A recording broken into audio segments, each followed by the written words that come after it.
ஒருத்தர் கோயில், church, mask எல்லாமே கட்டி கட்டி கும்பிட்டுலாம்னா வைபவ் சூரியவம்சி ஒருத்தர் இருக்காரு பாத்தீங்களா? இந்த அண்டர் 19 ஒரு அடி அடிச்சு அவர் இங்கிலாண்டோட அவர் வைபவ் இல்ல விபோ சூரியவம்சி. ஏன்னா இந்த மாதிரி அது அபிஷேக் சர்மாவே கம்மி ஸ்ட்ரைக் ரேட்னு சொல்ற அளவுக்கு பிரச்சனை இருக்கு.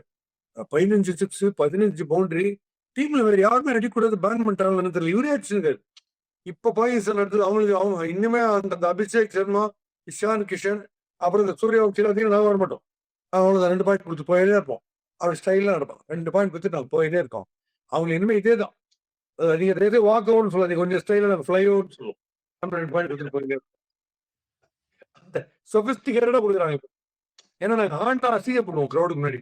ஆடாமையே சொல்லிட்டா நீங்க சொல்லுவீங்க அவங்க மட்டும் ஆடிட்டு நல்ல வேலை பரவாயில்ல அப்படிலாம் சொல்றதுதான் இதெல்லாம் பண்றது. ஏன்னா எப்படியும் ஒண்ணு ஆட மாட்டாங்க. ஆனா ஆடாம ஜெயிச்சவங்க மட்டும் சொல்லிட்டு கப்பல் தூக்கிடும்.